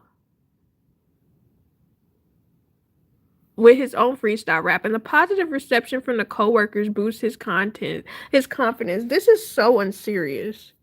So unserious. Alex arrives impressed by his talent, and they have and they have physical intimacy. One day Greg discovers the eviction notice and confronts Stephanie about it. When Jimmy punches Greg for punching his mother to the ground, they get into a fight, ending in Greg leaving Stephanie for good. Guess she ain't getting that settlement check.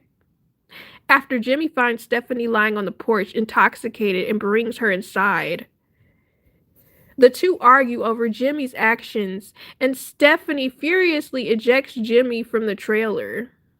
See, that's really unfortunate. He got a lot of roles after that Black Mirror episode. That's good for him. Sometimes you really just need one role to help you get somewhere, you know? Wink arranges for Jimmy to meet with producers at a recording studio, but upon encountering him engaging in physical intimacy with Alex, an enraged Jimmy attacks him while she attempts to defuse the situation. Man, I got hoes in different area codes. Anyways, Wink and the Free World crew retaliatory bully and assault Jimmy outside his trailer. The crew's leader, Papa Doc, holds Jimmy at gunpoint and threatens to pew-pew him, but Wink convinces him not to do it. After the group leaves Jimmy alone, Stephanie arrives with enough money to pay the rent to avoid eviction after winning $3,200 at a bingo tournament, and the two reconcile. How convenient. How convenient that she just supposedly hits $3,200. Future encourages Jimmy to exact revenge against the Free World crew at the next rap battle. Jimmy agrees, but Manny, having noticed his improvements at work, asks Jimmy to work a late night shift. Jimmy agrees, although it conflicts with the battle at the shelter. An unexpected visit from Alex at work motivates him to participate, as she is relocating to New York afterwards. I bet she is, doing her whore activities. And then she says, "Go ahead, baby, you could do this. But I'm leaving for New York, though." The way you read it is probably the same reason why Scary Movie parody. I can understand that because it's a joke to me. I'm seeing all the scenes in my head as you read this. Well, that's good because I don't think I can watch it.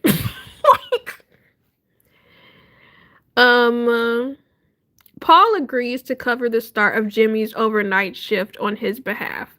After handily winning the first two battles against Free World crew members, Lickety Split. Oh, don't piss me off. The name is Lickety Split. Bro, I don't think Eminem. I don't think Marshall was thinking when he wrote this. I really don't. Ah, Mr. Mathers, please. Anyways, Lickety Split and Lotto. He faces Papa Doc. Going first, Jimmy preempts Papa Doc's potential insults, acknowledging his own white trash roots and difficult life. He also exposes Papa Doc's thug persona as fraudulent by revealing his name is Clarence. Oh my gosh. Okay. And that he grew up in a wealthy suburb, attended private school, and still lives with his stable, happily married parents. You know, that's crazy because that is a common thing that happens in real life where people will act like they from the hood and they really privileged. And it's like, there's nothing wrong with being privileged, Clarence. There's nothing wrong with having a happily married family at home. You went to private school? Wow. You had good lunches, didn't you? Like, unserious. I mean, he hit before she left. Trash. Just horror activity at the job site. Crazy. Just watch the last rap battle. I suppose I will, but this, that's what I've been saying. Like it's just I don't know. Not me, child. I'm hella privileged. No, my school did not have a metal detector. Girl, I love that. I love that for you. Cause I hopped around different schools. Like I started off in private, then I went to a charter school, and then I went to a public school, and I must say, public school was different. It was different, a very different experience. We had to go through metal detectors almost every morning. We had to empty our bags. They had to search our bags. Um, it was just different, mad different. Them Cranbrook dudes be acting crazy. Wait, you must be talking about a different Cranbrook. Clarence was acting like New from ATL and was said, "Give me my chain back." I don't think mine did either. Dang, crazy stuff. Papa Doc, embarrassed and rendered speechless, concedingly hands the microphone back to Future. Congratulated by Alex and his friends, Jimmy is offered a position by Future as a co host of rap battles at the shelter. Jimmy declines, saying that hosting is Future's thing and he needs to do his own, departing to return to work. So I'm guessing he just wanted to prove himself and then he went back to his job. Now, the way this is formulated, was it supposed to be a part two? Because the way that ends seems so lackluster. New. Literally, that's what it gave because if Clarence, Papa Doc, had really been about that life, he could have just caught him outside immediately after and just been like, pop, pop, pop. You know what I'm saying? Bodies. You know what I'm saying? That's what he could have did. Like, but we all know Clarence from the suburbs. That wasn't happening. I'll give y'all 7 more minutes and then I'm gonna get off of here to make it an even 2 hours. But how did you guys like my reading of 8 Mile, the film? I'm so unserious, bro. But yeah, I am thankful to myself that I made the choice to not watch this movie. It says this movie is 110 minutes long, made in the United States. It had a budget of 41 million. And in the box office, it made 242.9 million. I'm only up because I'm working on a t-shirt order. Your reading kept me up. Oh, well, that's good. And okay, I see you get that bag, get that money, group. I know somebody gonna make me. I know somebody gonna make fun of me. Cough, cough, grimy. I've never seen it either. Yeah, like I avoided watching the movie because I felt like it was just gonna annoy me. And I would have been right. It would have annoyed me. And this is why I'm glad that I watched Malibu's Most Wanted because that movie is hilarious to me. Like, and I know that movie was basically a parody of this. There's no part two. He met Dr. Dre and B Rabbit was a hit. The way it ended was lackluster in my opinion because it's like, okay, you won the rap battle, you called out Clarence by his government name, said he was a poser, and you didn't even take the job, you just went back to work. Like, I thought this was all about becoming a rapper, like, so, well, I mean, I guess he proves to himself that he could rap at least, but I don't know. I would have fell asleep watching this movie in all honesty if I had watched it when it came out.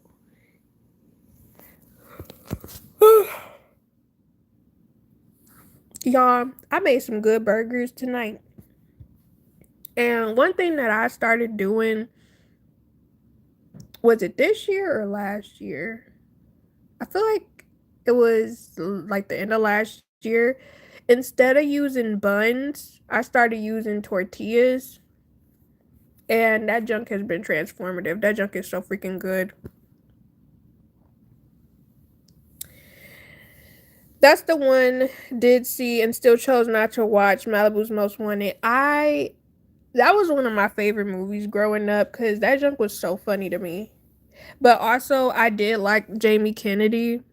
Because he had this, I think it was a reality TV show he had called the Jamie Kennedy Experience or Experiment, and it was somewhat similar to Punked a little bit. However, I liked it better than Punked. But I feel like a lot of people forget about that show, but I really liked it.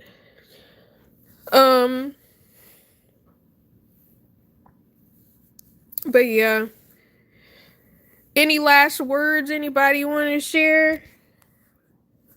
I did drop a video earlier today on my vlog channel.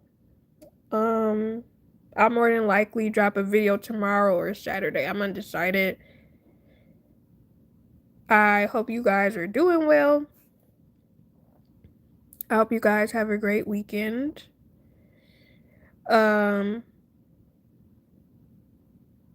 I need to start posting on this channel. It's just too much work to edit. I just really be hating to edit videos over here.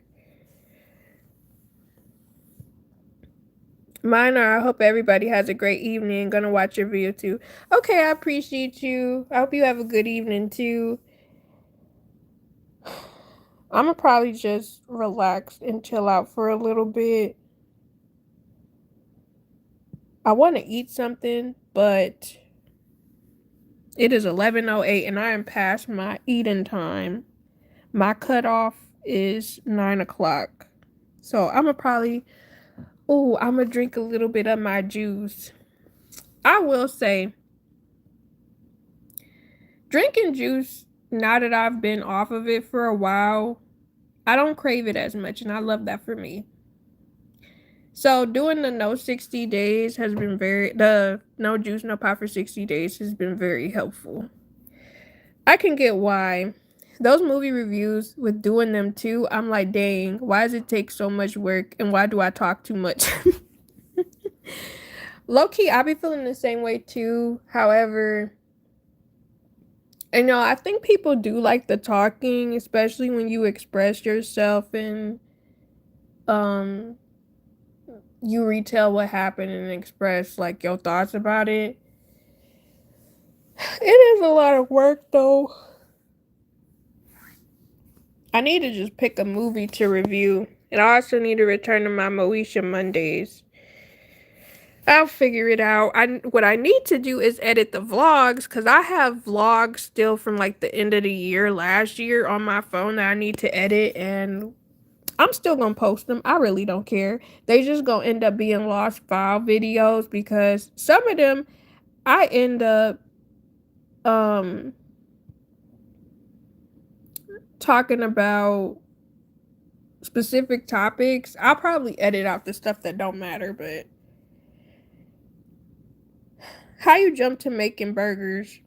Girl, I don't know. I just be thinking. Oh, I do that too. Oh yeah, the burger sounds good too. Yeah, it was pretty good.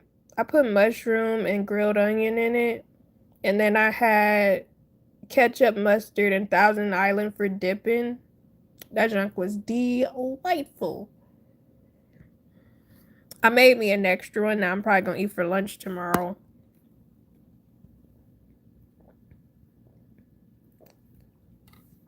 I swear, watering down juice is so good. Depending on the juice, because not every juice you could water down. But anyways, y'all know I just be yapping. I really just be talking about whatever comes to my head. but yeah, I will be seeing you guys next week, same time on Thursday. I hope you guys are doing well. Hope you guys have a great rest of your night. And yeah, have a great weekend, you guys. But I'll be seeing y'all. Stay blessed, stay positive. Bye, y'all.